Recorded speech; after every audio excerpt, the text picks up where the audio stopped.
Mic check. 1 2 1 2.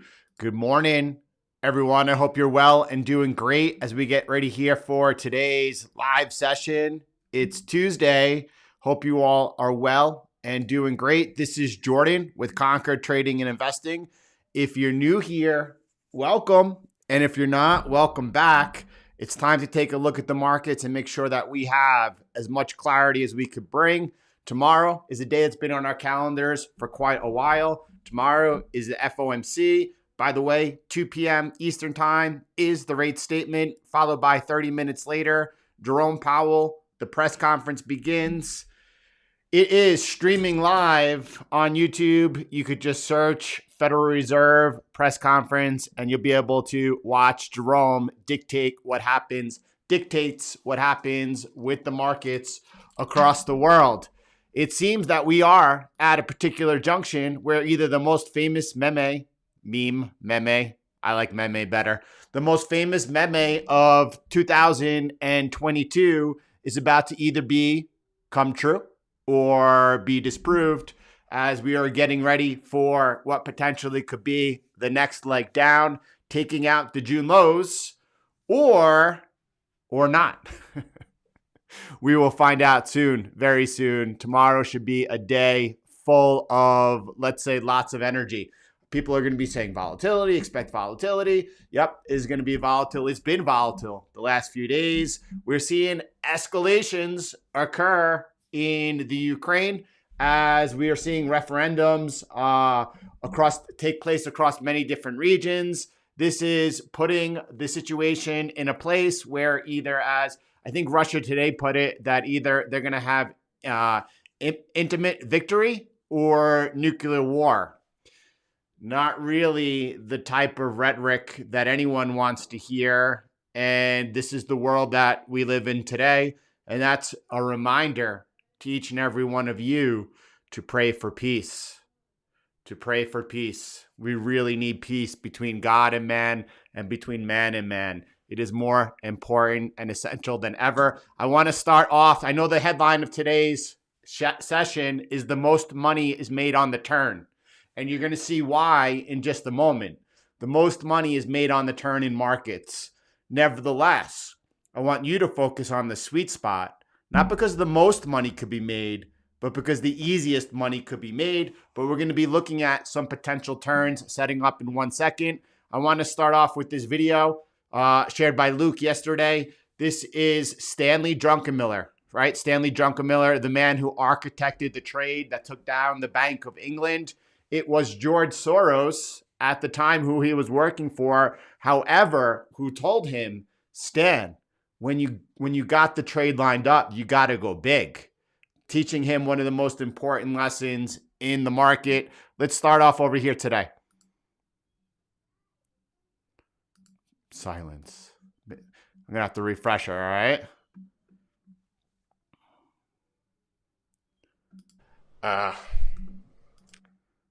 How's that for smoothness?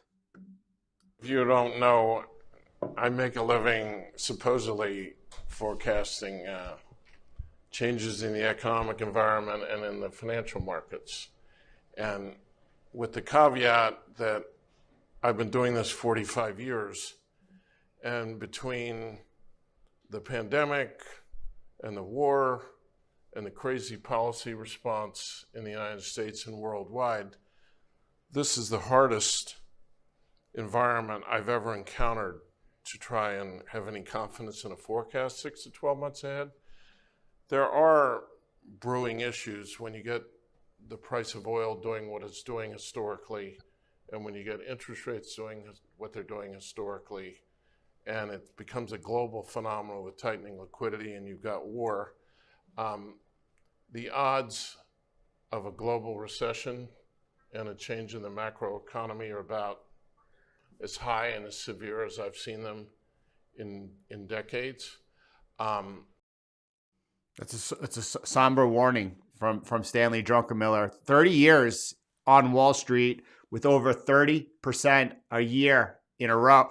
Unbelievable performance. If you watched the episode I did with TXMC, We talked about in that video, both of us talking about how difficult these unprecedented times is how we called it are right now. And anyone who believes that they have an idea of what happens next, I think that either, again, we've talked about it here, you're going to have half the people who are talking about only up and half the people are talking about only down. One segment of those may be correct. And this could be like, yeah, I knew it, I had it. But anyone who claims to know what happens next in this current macro environment, they just really haven't been around long enough. Actually, that's a good lead into what Stanley says next. He says that there's a high probability in his mind that the markets at best are going to be kind of flat for the next 10 years, sort of like it was from 66 to 82. By the way, that's when we were in the 70s fighting inflation, where we were hiking quickly and then cutting and then hiking and cutting. We're going to take a look a little bit later in this session today of how we could best navigate a sideways market. We have actually, I don't remember where it is right now, over the last few months put out a video on the stock market and what it's like to trade a sideways stock market. We've already put in the work. We have the tools prepared. And if that's what happens between CTM 2.0 and between the way that we're able to navigate the stock market, it doesn't matter if it's up, it doesn't matter if it's down, if it doesn't matter if it's sideways, we're going to be there to conquer the markets. We have over here another 2 minutes before we get going. I think anything that Stanley has to share, I'm all about listening multiple times. First of all, full disclosure, I've had a bearish bias for 45 years that I've had to work around. I like darkness. When I look back at the bull market we've been in, financial assets really started in 1982. And particularly the last 10 years went into hyperdrive. All the factors that created that not only have sort of stopped, they've reversed. So we had a government back then with a new president who said government is not the solution, they're the problem. We had a guy who wanted to deregulate as opposed to regulate. We had a chairman of the Federal Reserve named Paul Volcker, a little different than Jerome Powell. And maybe most importantly, we were right on the cusp of globalization that led to sort of one world, a lot of productivity, disinflation. The response after the global financial crisis to that disinflation was zero rates and a lot of money printing, quantitative easing. That created an asset bubble sort of in everything. Now they're like reformed smokers. They've gone from wanting to print a bunch of money to like driving a Porsche 200. I know there are Germans in the audience, driving a Porsche 200 miles an hour, like not only taking the foot off the gas, but just slamming the brakes on. So there's a high probability in my mind that the market at best is going to be kind of flat for 10 years, sort of like this 66 to 82 time period. But the nice thing is there were companies that did very, very well in that environment back then. That's when Apple Computer was founded, Home Depot was founded, coal and energy companies, chemicals made a lot of money in the 70s. I'm not saying whether this scenario is going to be right or not, but if it is right. What's really interesting over there, right, Luke, is that he pointed that particular point in time that Stanley is bringing our attention to. He said that was the cusp when globalization was beginning. Because Luke, thanks for sharing the full talk over here at Plantar. I think that you mentioned that lots of hints, lots of breadcrumbs about the deglobalization that's now taking place has been shared with us. I'm looking forward to watching that and sharing anything with all of you that is of interest. What's really interesting about that as well is I know that from a recent conversation Stanley gave that he's looking at a couple of different things to occur over the next, let's call it 5 years. And one of those is a significantly weaker dollar and a significantly weaker price of crude oil. I don't know if that aligns with deglobalization. I don't know that he's thinking about cheaper oil because of this move into quote unquote clean energy, green energy, right? And I don't, it doesn't add up for me. I love Stanley. I don't know. I think I might be taking the other sides of those, at least intellectually. ID, great to see you. Cloud, that's a great share. I don't. That's a great share. England is talking about raising rates.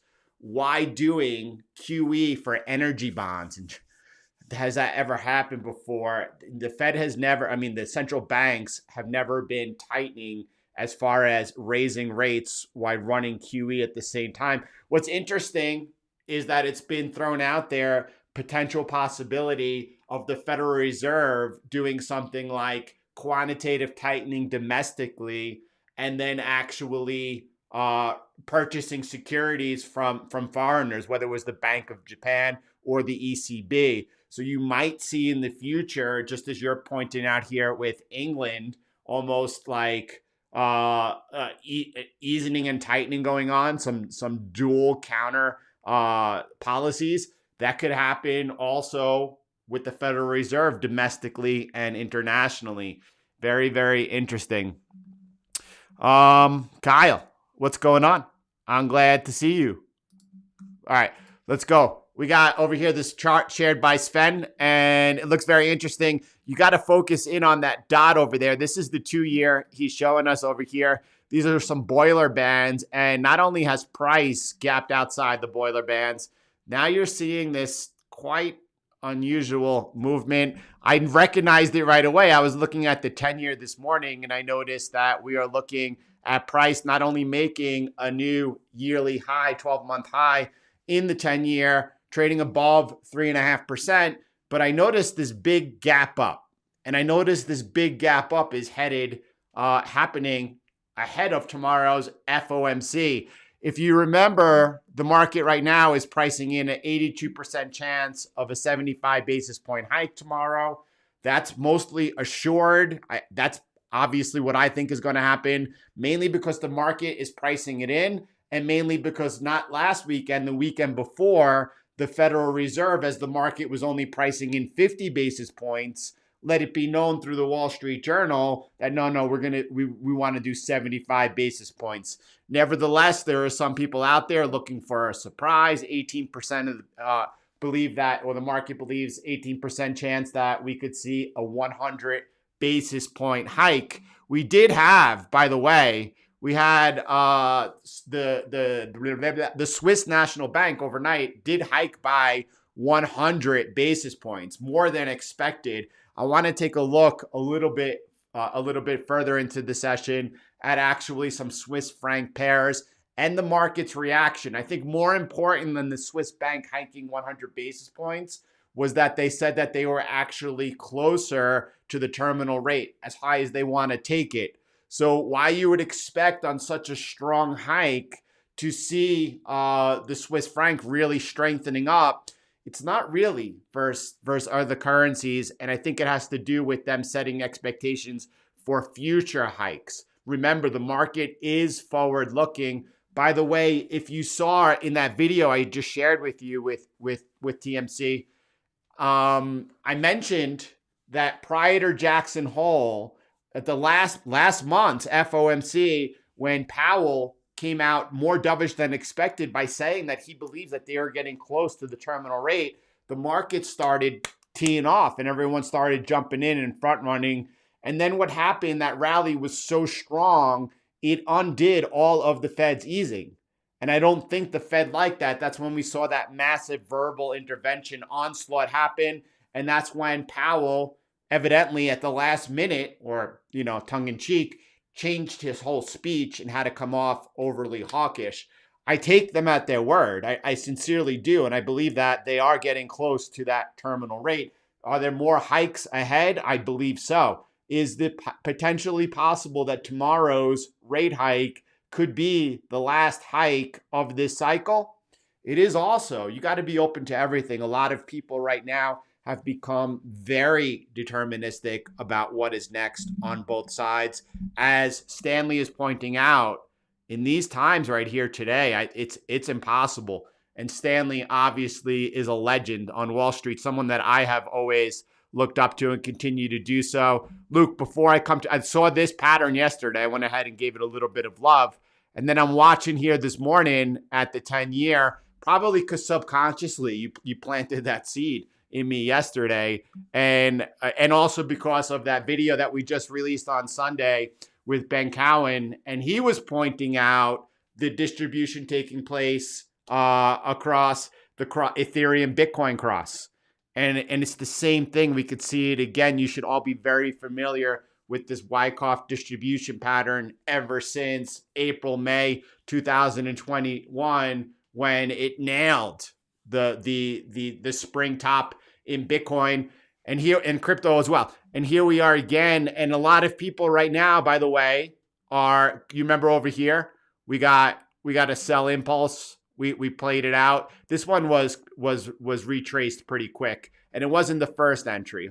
You know, everyone remembers this was the first attempt, and this was stopped out. This was the second attempt. The most money is made on the turn. The most money is made on the turn. I'll show you why in a second. And then you could see over here, this was another attempt, but this one also was faded right quick, right? And then we had this turn over here. This one in June, we put out a couple of tweets as it happened in real time, and this one did extend quite far, but each one of these thus far has been faded. And as price gets to the new all-time high, there's a lot of people out there like, oh, look, people call on the top once again in yields. And here we are back at the top making new all-time high. Be very careful. This pattern over here, this gap up, could be setting up a trap to get a lot of people caught on the wrong side. A lot of people chasing momentum as price breaks to the upside. Breakouts are very tricky to trade. Breakouts are very tricky to trade. You got to be very quick and you have to have excellent risk management. Now, I'm not calling a top in yields tomorrow as the FOMC is getting ready to hike 75 basis points. I am more interested in two things. And again, we're always forward looking. Here it is. You ready? I'm interested to see what tomorrow's dot plots are, what their expectations are going forward.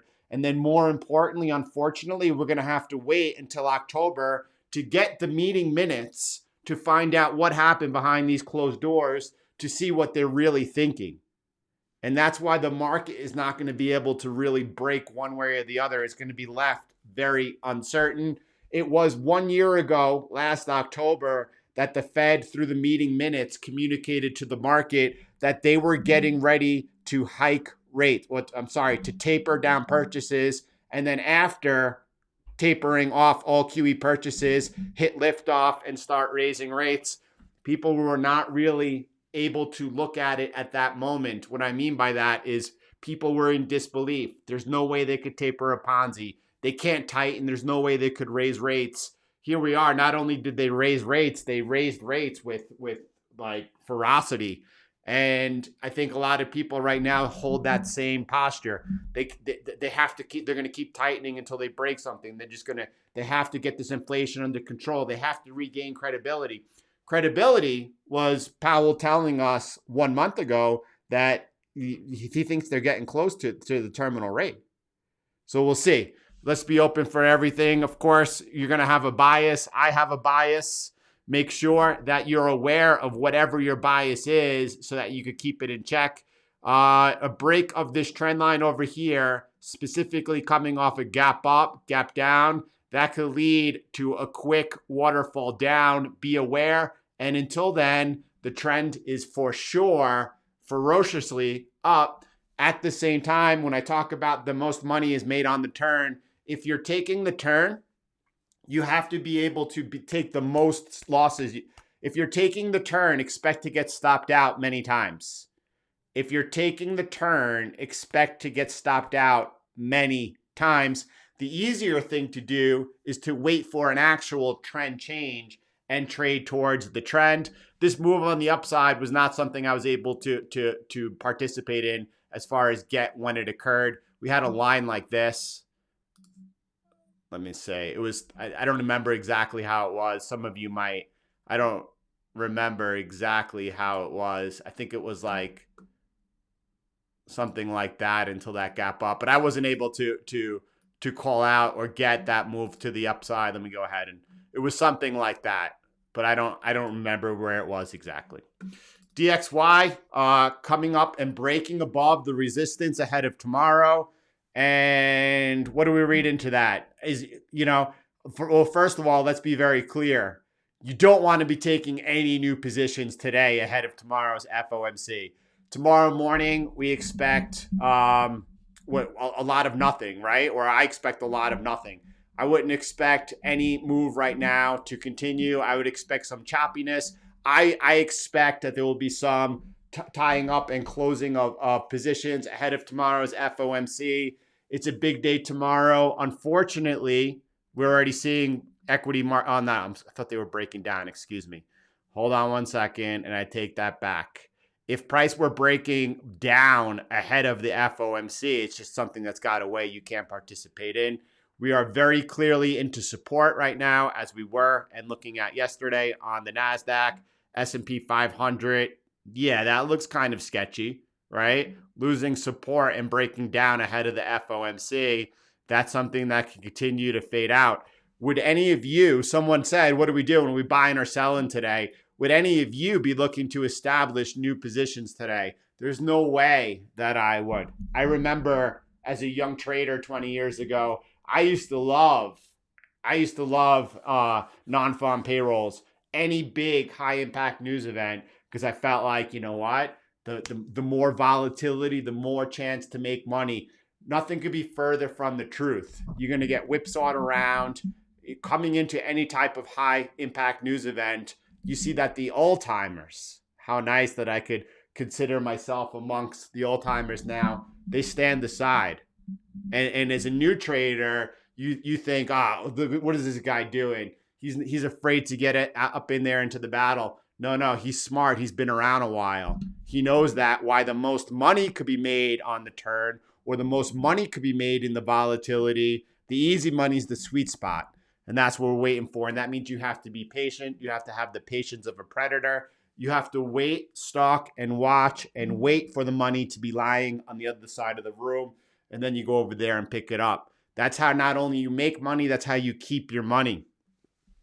Clout, dollar cost average in the Bitcoin. We saw Michael Saylor, MicroStrategy, buying 301 Bitcoin, $6 million worth of Bitcoin, continuing to add to their bag. We saw also NASDAQ. NASDAQ is offering custodial solutions for Bitcoin. I mean, Wall Street is not only entered the space, Wall Street is entrenching themselves in the space. If you don't think that, remember we talked about there are two main theses of Bitcoin. The first one is that it's a hedge against monetary debasement. Right now, we are looking at the monetary base total in decline. It's not being debased.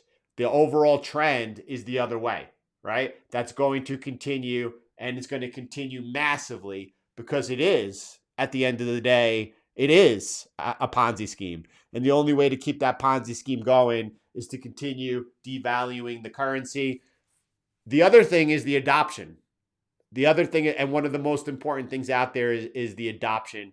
And we are seeing right now here in this bear market, we are seeing the foundation continue to be built out, as has happened in every single bear market there has been.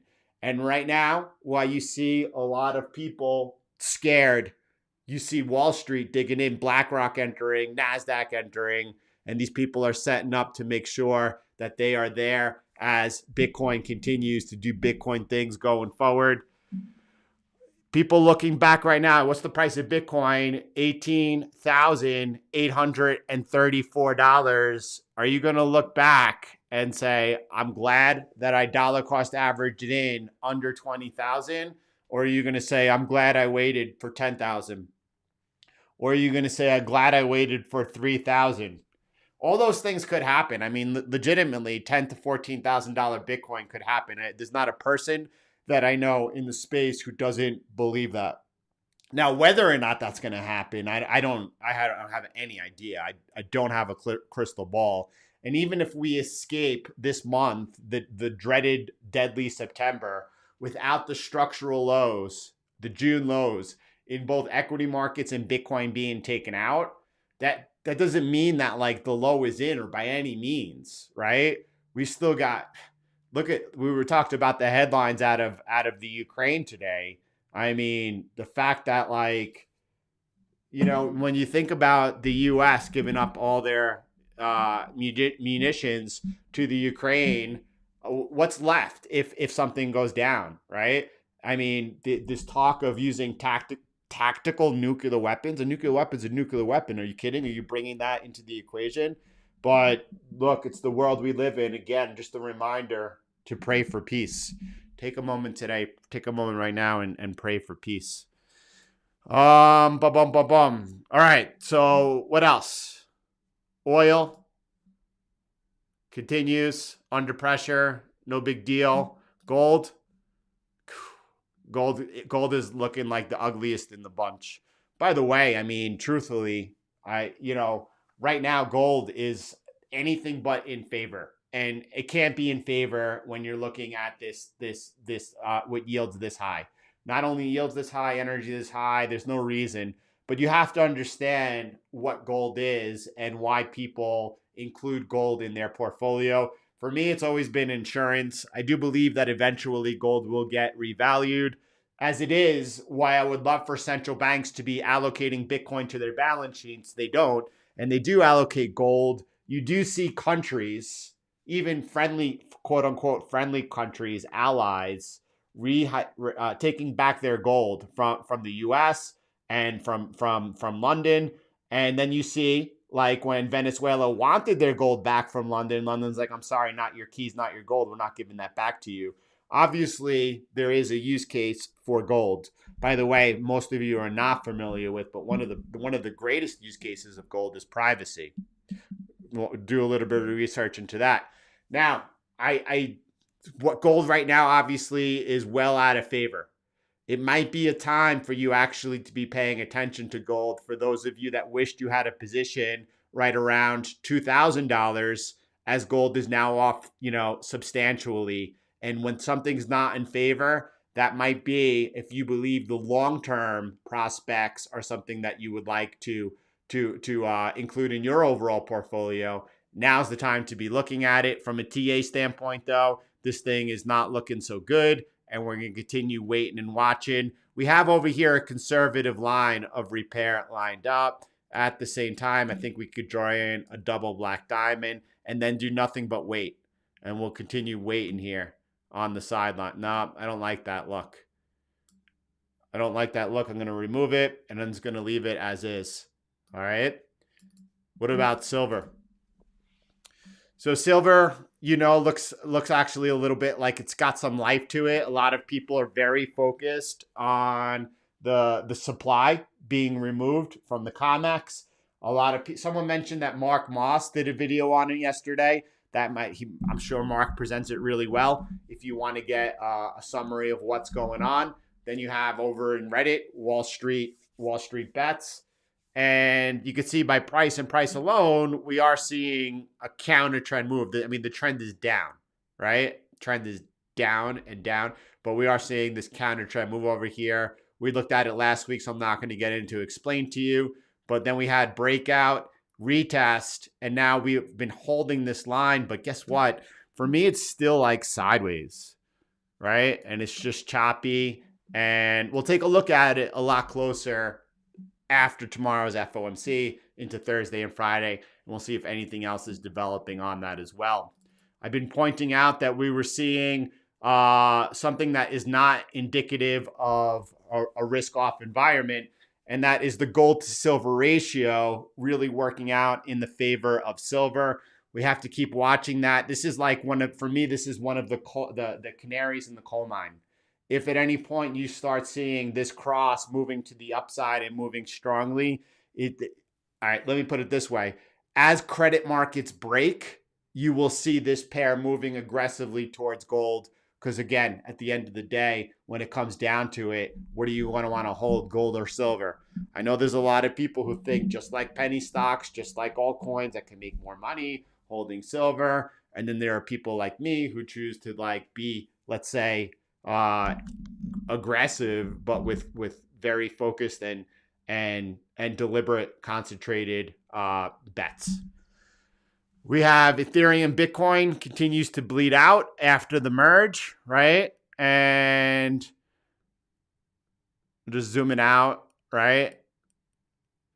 I'm going to leave this to you. If you go back on the channel and you watch Sunday's video and it talks about how Bitcoin is going to dominate Ethereum, it's with Ben. Ben is presenting over here the distribution pattern happening over here, and he did it brilliantly because he did it with massive passion. Love passion for the markets. I leave you to that one if you want to go ahead and check out the Ethereum Bitcoin cross. It came up in CTM as well, as people wanted to continue to focus on this cross as a way to accumulate both on those moves. Again, Luke, awesome share. And also thanks for sharing the full video of Stanley. That's something that's on my list to get into. I want to hear and see what he's talking about as far as these or Stanley's. That's what you got to love it. Stanley, first of all, he's saying, and he does, and he has, just like George Soros, like any great trader, you're ready to pivot on a dime. At any point in time, regardless of the position you've taken, regardless of your beliefs, you're ready to change them when presented with new information. Now, if Stanley is someone who's lived his life, right, his whole career under deglobalization, and therefore all of these ideas have been formed and ingrained in him, if he's now starting to see deglobalization take place, did I say global deglobalization? If he lived under globalization and now he's starting to actually be able to see the deglobalization take place, that's something to hone in on and key off of. This is for tomorrow, I guess, how to trade in a sideways market. We've looked at it before. I would like to pull up the accompanying video where I really got into it. I can't imagine a better edge, a greater. People right now are watching their 401ks bleed out. This is something that everyone should have access to, that everyone should be aware of to be able to protect themselves. A lot of people, and especially coming off of, I think it's what causes bear markets. A lot of people in bull markets take for granted how difficult trading and investing is. And they think that it's easy to make money. And therefore, when all the signs are pointing to a change in the market, they're not ready or able to accept them. I think that also works with bear markets. In bear markets, people become so defeated, so like just embracing what's easier. And in a bear market, that just could be like a loss of hope that they're not able to recognize when a turn is taking place as well.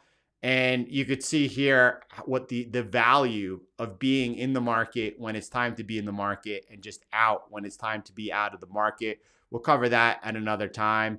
A lot of people would have been very, very happy at the end of 2022, beginning of 2022, getting on the sidelines. The sidelines is almost as important for a long-term investor as it is being in the market. And the reason being, to make back, right, 30% drop, to make that back, you need what? A 50, 60% gain just to get back to break even, rather than keeping your capital on the sidelines and then at the right time getting back in. You're not going to make 7% a year, 8% a year, whatever your goal is. By the way, that's not even beginning to be on pace with the current inflation rate, right? A lot of people like, oh, well, I'm comfortable in cash. Your purchasing power is dropping by 20% a year. You're comfortable with that because you're measuring it in assets. You're not measuring it in purchase power. You got to find an edge. You got to find a way to stay ahead. And this is our edge over here, CTM 2.0, and we continue to be holding these positions. Ethereum now 9.8% falling down. Tomorrow's a high risk impact news event. If for any reason we see a spike up because we are holding short, there's no question that a lot or all of these gains could even potentially be giving back up. that's fine, right? And notice, by the way, Bitcoin's still also holding on the right side, holding a position 4% in profit. That's the whole thing, though. You notice that holding positions nicely into profit going into a high impact news event, a lot of people will be thinking, oh, if this thing dumps, how much money I'm going to make. Do you notice how my brain thinks? Right away, I looked at my risk. And that's how I want you to think. If you spend more time focusing on your risk, the profits are going to follow. Stop focusing on how much money you can make or your potential, and focus on how to actually manage your money. And then you're going to see everything come through. 51 likes. What do we got? We got 200 people in here. We could use a little bit more love. If you enjoyed getting up early with me, if you enjoyed this session today, especially if you're on a mobile, I know it takes a little bit more effort, but please make that effort and hit the like button. SEC said all Ethereum belongs to them and it's a security yesterday. What? They really, SEC or CFTC, I don't know. Those boys are fighting it out, and we will see. Is this Cloud? I would love a resource only because this is an ongoing conversation. I mean, it is true. I don't know if this is tongue in cheek or a satire or not, but yeah. I mean, anyway, it's only become more. Thanks, John. I really appreciate that very much. Russian stock exchange down 10% today, and I imagine that's coming off of the news we spoke about earlier as things are about to escalate. Yeah, so that's a great question, right? So for me, it's very easy answer, and so it's maybe tomorrow's FOMC day. I really want to get into that video. And by the way, what's your all thoughts? Do you all like the live public live stream format? Or do you prefer like shorter, like 10 to 15 minute uploads? I'm very interested. I'm asking you for your feedback on that. I would love to get a video out on dollar cost averaging Bitcoin versus three things: dollar cost averaging Bitcoin versus lump sum versus actually, like, let's say intermediate timing Bitcoin as far as the best way to accumulate Bitcoin. I think that would be of a huge value to a lot of people. And I know that a lot of people have talked about, or really enforced dollar cost averaging in Bitcoin as being a good long-term strategy. And as far as a long-term strategy, it's an excellent strategy, except that most people don't have any type of like long-term horizon mindset. And someone that's dollar cost averaging over the last 2 years, they might see that they are down on their position. They're not looking at it like, well, being that Bitcoin is under $20,000, I'm just giving myself more time to be able to accumulate at lower prices, because that's to my benefit, rather than seeing Bitcoin right now trading at whatever $60,000 and me dollar cost averaging the higher Bitcoin, right? So if you're dollar cost averaging the Bitcoin from the long term, you actually welcome lower for longer, assuming that your thesis for why you're doing this remains in place. Again, hedge against the debasement of the currency and also continued adoption taking place where we are right now in the S curve. And the adoption thing, we look at the headlines today, NASDAQ offering custodial solutions. That's enormous.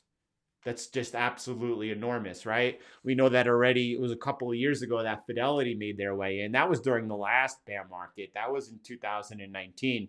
And then since recently, we've seen BlackRock, and we are seeing for sure Wall Street really getting entangled. And good, bad, or different, the thing about it is Bitcoin is permissionless. So you don't really get to decide what's good for or bad for Bitcoin. And the worst thing I see out there is people being almost like, indignant on what other people who participate in Bitcoin, what they should think, what they should feel, what they should believe, what they should eat. This stuff's crazy. That's anti-Bitcoin. It doesn't make any sense. Bitcoin is many things to many people. For me, Bitcoin is good for families. And Bitcoin is also Bitcoin is hope. When we look at the central bank digital currencies that are about to be released, 2023, Fed now, and just everything is in motion. For we know that this current system is unsustainable. They need to make a jump to a new system that is monetary reset.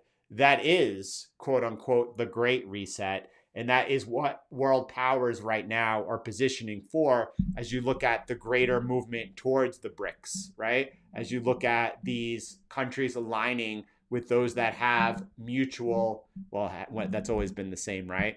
Whoever fits your needs right now is going to become your best friend. But we are seeing these things in motion. And as Stanley put it out, never before in his career has the macro been so uncertain. And that's where we're at today. If you ask me, Raquel, what is the best way just buy Bitcoin? I just trade. I mean, CTM 2.0 is by far the greatest edge that I know of, and that's up to you whether or not you choose to participate on that. To be able to participate in that is made extremely easy for you, but that's what it is. Anyway, I think there's a couple of comments. Live is better. This was what I was looking for. The live is good for me in so much that, you know what, the more that you force yourself to do something, for me, getting up in the morning, you're make my wife some coffee, making sure I kiss at least 5 of the 6 kids as they're getting ready for school, and then jump on over here and discuss the markets with you. It pays dividends over time. There's no question about that, because it keeps you sharp and it keeps you in the flow. And, you don't need to do that. Like you could just, sleep in an extra hour if I wanted. It's no problem, but it's good. Well, that's not true. I would be with the kids. Is that true? So when Russia says that they're looking as crypto for settlement, I don't know if that means Bitcoin. I don't know, or they don't say crypto, they say digital assets. And I don't know if that means some type of the BRICS forming. We saw an article, right? That was the Bank of International Settlements and the IMF Eurasia, not the IMF as we know it, but the IMF, I guess, is a branch of Eurasia, talking about implementing let's call it, to simplify it down, and this is not accurate, but it's close. Let's call it a digital currency of the BRICS, right? And whether or not the foundations of that are based off the digital yuan or not, I don't really know. And this is all them trying to throw things out there and work it out. But I would imagine before Bitcoin was used as the settlement for Russia or anyone else, and maybe not, we see Iran actually using Bitcoin. I think that it would be their attempt at some type of digital asset that they have control over. I think that it's very difficult for countries and sovereigns to make that leap towards something that is permissionless, something that's decentralized, and something they don't have control over. I think that they'll get there, but I do think it'll take a while. Live.